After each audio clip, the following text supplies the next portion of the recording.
You never had the luxury of innocence. Childhood was supposed to be a place of play, safety, and unformed potential, but yours dissolved before it could solidify. What you call maturity is nothing more than a scar that calcified too early, a distorted lens through which you learn to interpret yourself, others, and the entire fabric of reality. You learned quickly that silence was safer than speech. In developmental psychology, this is called hypervigilance, a child's nervous system primed to scan for threat long before the prefrontal cortex is ready to carry that weight. What should have been curiosity became caution. What should have been play became surveillance. You were a child rehearsing adulthood without any rehearsal space, constantly bracing for something that might not even come. The paradox is that this vigilance made you appear strong. Teachers might have said you were mature for your age.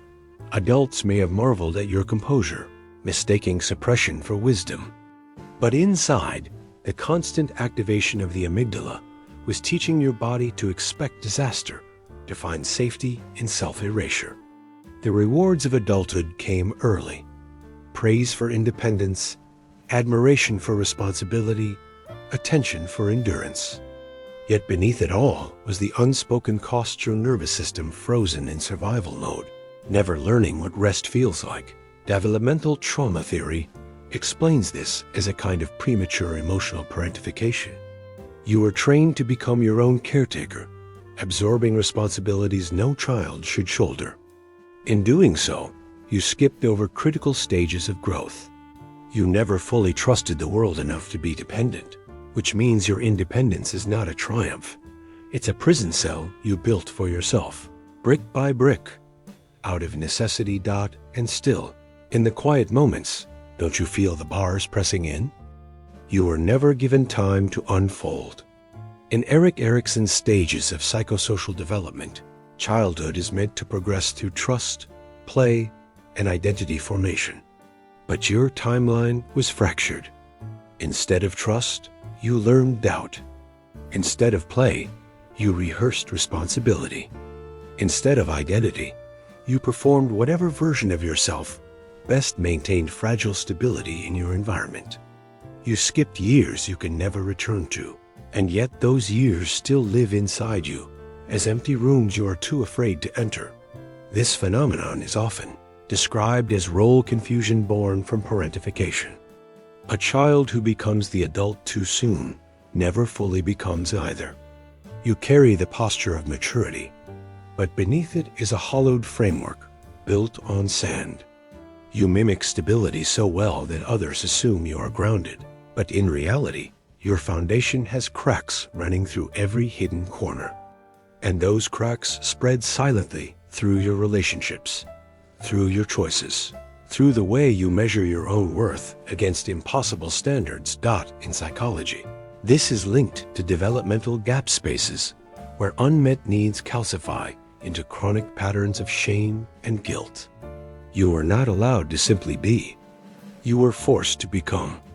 Each borrowed year pressed into your skin, leaving impressions of duties you could never escape. The result is an adulthood that feels authentic on the outside, but counterfeit in its interior. When you look in the mirror, can you tell whose life you are really living? From the very beginning, you mastered the art of concealment. Psychologists call it emotional suppression, a coping mechanism where feelings are hidden, not only from others, but from yourself. You smiled when required. You spoke carefully. You never revealed the chaos beneath. The mask became second nature, welded to your skin until you could no longer separate where performance ended and a real self began.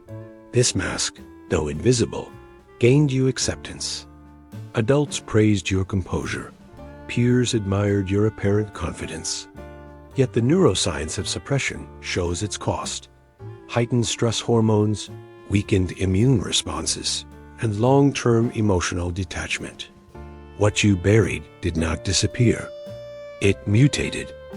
Anxiety seeped into your body like a toxin, disguising itself as irritability, exhaustion, or sudden emptiness.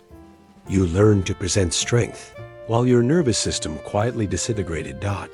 This is the paradox of the prematurely grown child. The world applauds your resilience while ignoring the fractures it produces.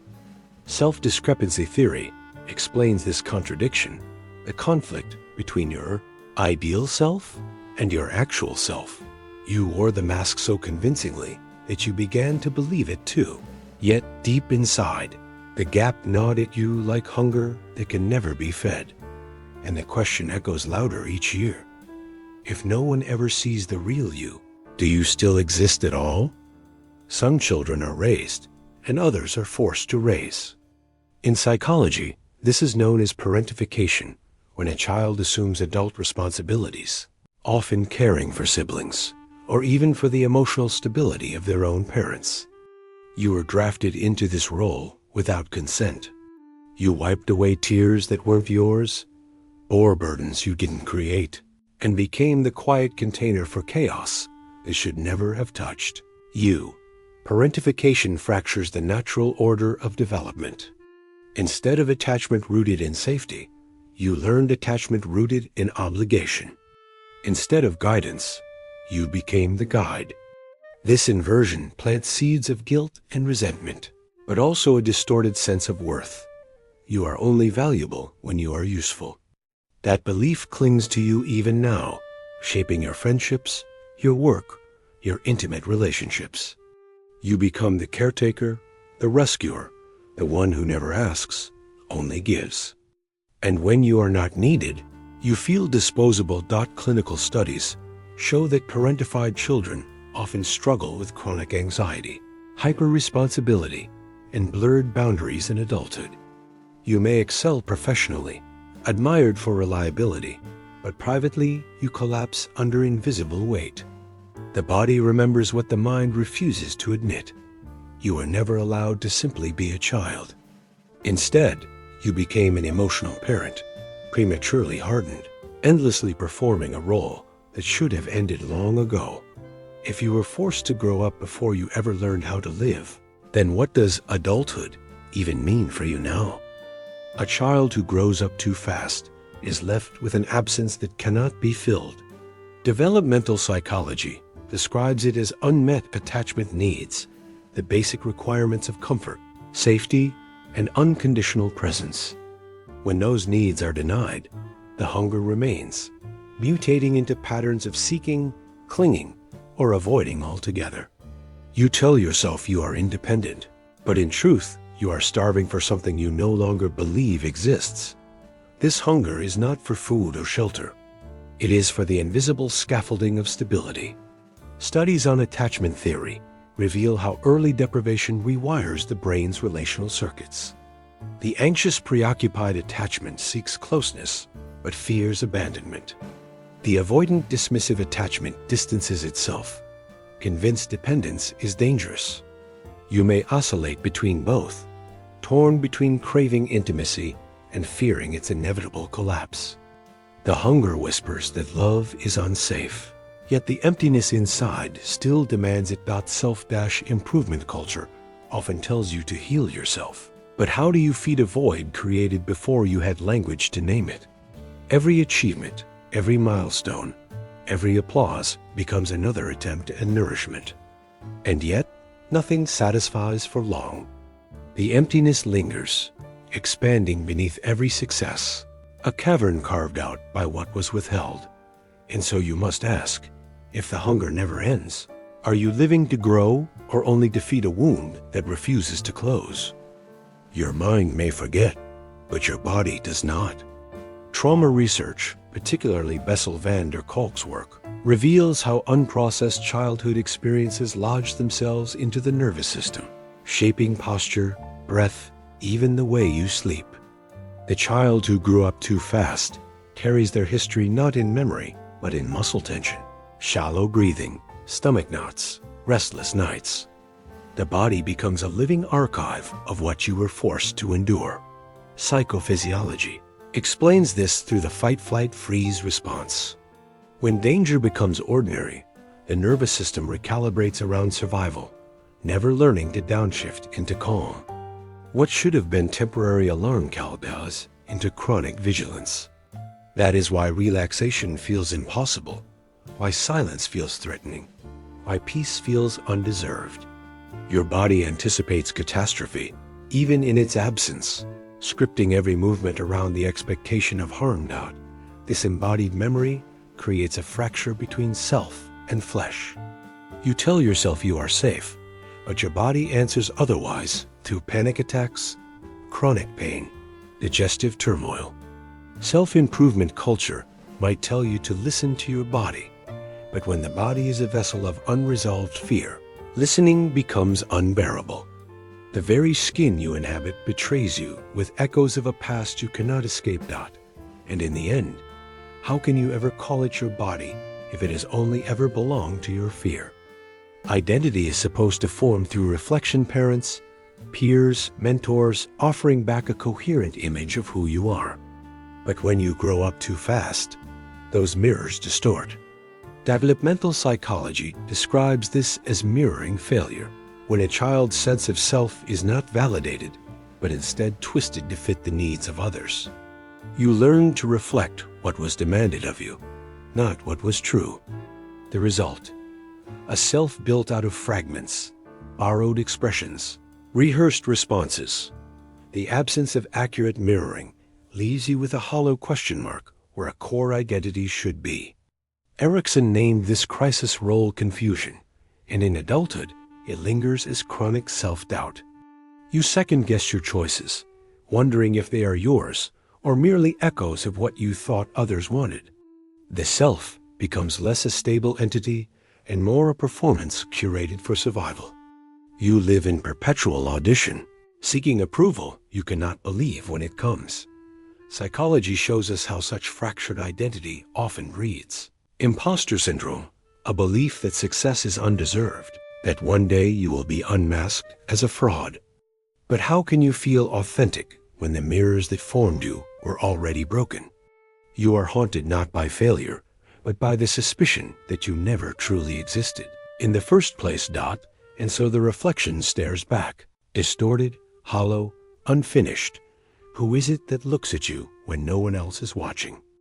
When you were small, mistakes were not allowed to be mistakes. They were evidence, proof of weakness, signs that you might not be enough. And so you learned to perfect yourself, to present no cracks, no flaws, no vulnerable seams. Psychology names this maladaptive perfectionism, a relentless drive not to achieve excellence, but to avoid punishment, rejection, or shame. The child who grows up too fast does not chase perfection for joy. They chase it for survival. Each achievement becomes a shield, each flawless gesture a mask. Yet research shows that perfectionism is bound tightly to anxiety, depression, and burnout. What looks like discipline from the outside is in truth a form of imprisonment, each bar welded by fear of being exposed as inadequate. You perform flawlessly, but the cost is invisibility. No one sees you, they only see the mask of your competence. Over time, perfectionism distorts the very concept of self-worth. Failures, no matter how small, feel catastrophic. Success offers no relief, only a temporary silence before the next demand. The cycle devours itself, recursive, endless, striving, achieving, collapsing, beginning again. What others praise as drive is nothing but desperation in disguise. And in this prison of your own making, you must ask, if perfection is survival, then what would happen if you finally allowed yourself to fail? Carl Jung called it the shadow, the hidden aspects of self you deny, repress, or exile. For the child who grew up too fast, the shadow is vast. You were forced to amputate anger, fear, desire, and need, because those parts of you threatened the fragile balance of your world. What remained on the surface was obedience, composure, the illusion of control. But the discarded fragments did not vanish. They gathered in the dark, whispering. Psychology describes repression as a defense mechanism, but long-term repression becomes corrosive. The shadow leaks through in sudden rage, intrusive thoughts, compulsions you cannot explain. It manifests in self-sabotage, failing at the exact moment you most need to succeed, pushing people away when you crave closeness. Jung warned that what you refuse to face will eventually define you, and modern research echoes this. Unintegrated emotions resurface as anxiety, depression, psychosomatic illness. The self-improvement world may preach positivity and good vibes only, but your reality is different. Growth cannot happen while half of you is locked away. To meet the shadow is to confront the child you abandoned, the child who is not allowed to scream, cry, demand, rage. To deny the shadow is to live a half-life polished but incomplete dot, so you must wonder, if the shadow ever broke free, would it destroy you or finally reveal who you really are? Fear was never a passing visitor for you. It became the architecture of your decisions. Developmental psychology calls this fear conditioning, when the nervous system learns to associate choices with danger, even long after the threat is gone. You did not ask yourself what you wanted. You asked yourself what would keep you safe. Every yes or no was filtered through the hidden calculation of risk, rejection, abandonment. This is why avoidance became your quiet companion. Behavioral psychology explains avoidance as negative reinforcement. You feel brief relief when you evade what scares you, so the pattern deepens. You avoided confrontation, avoided vulnerability, avoided desire itself, until your life became a map not of pursuits but of evasions. The problem is that avoidance shrinks your world, each step backward making the cage smaller, tighter, more suffocating. And yet, the paradox: this strategy works. You rarely face catastrophe, but you also rarely face life. You exist in the liminal space between survival and living, paralyzed by phantom dangers that still hold the same weight as real ones. Fear whispers in every choice you make, convincing you that control equals safety.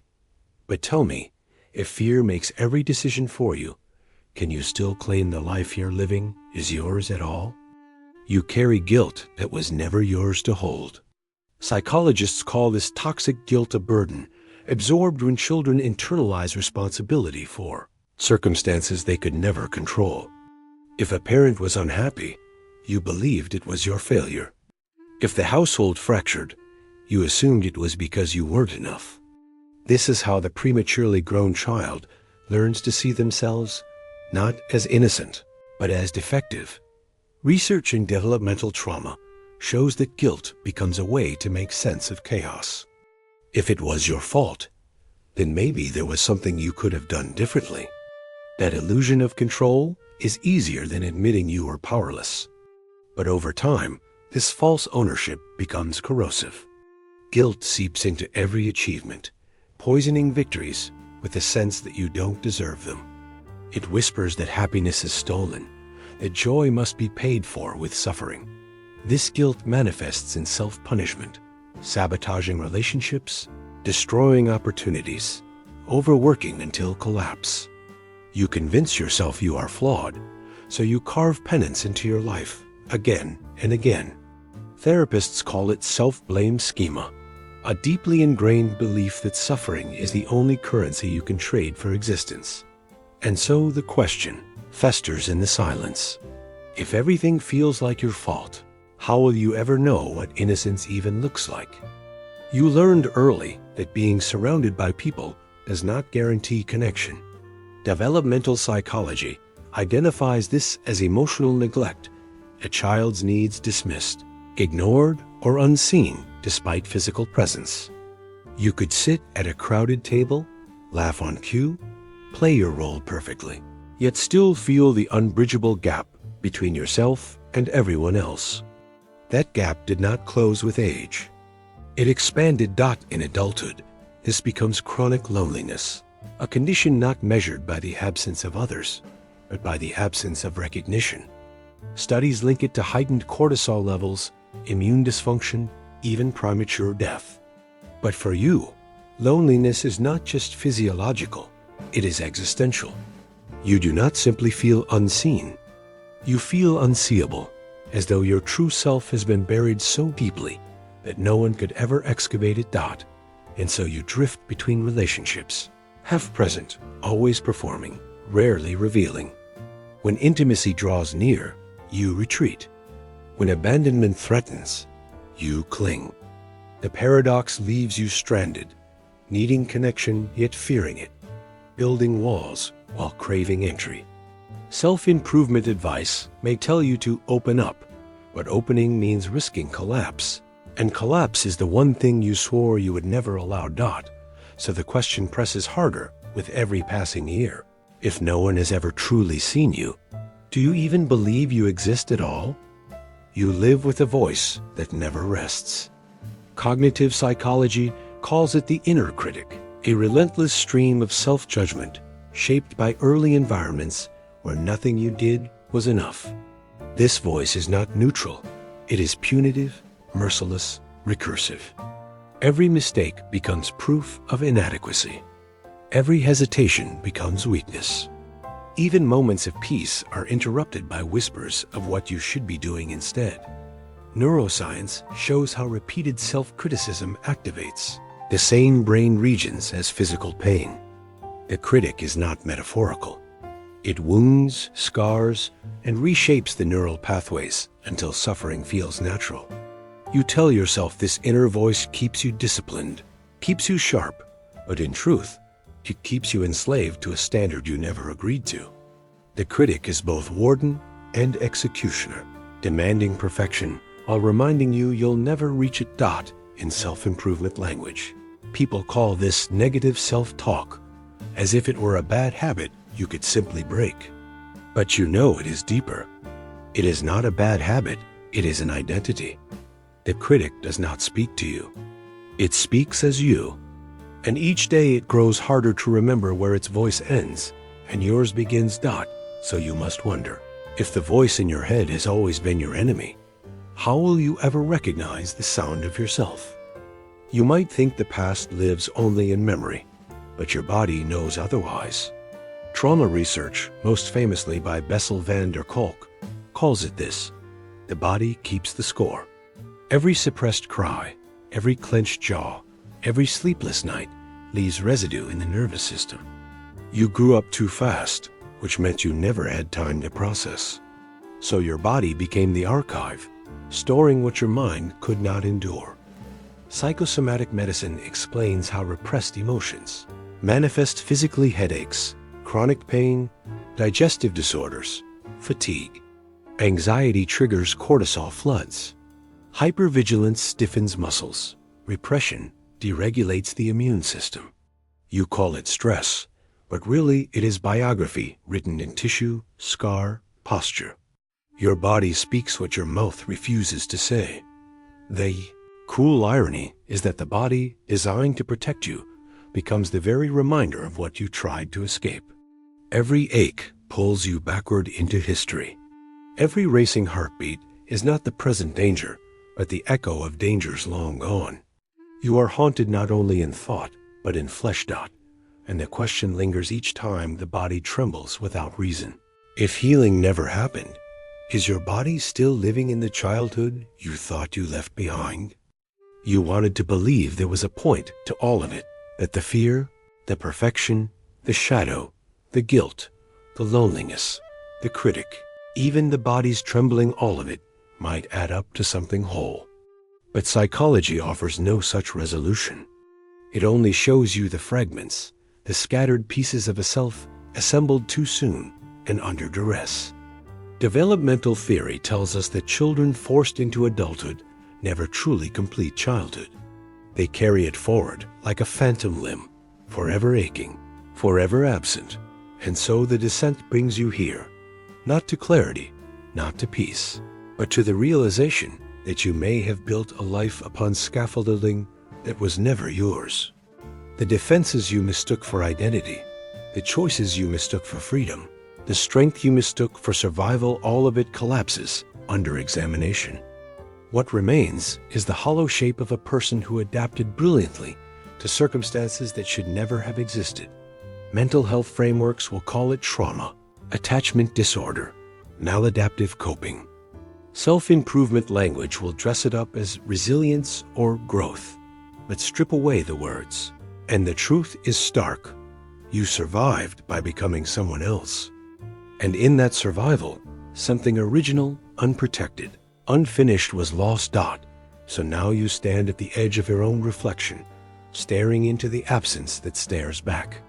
The question has no comfort, no escape, no resolution. If the child you once were never had the chance to exist, then who exactly have you been all this time?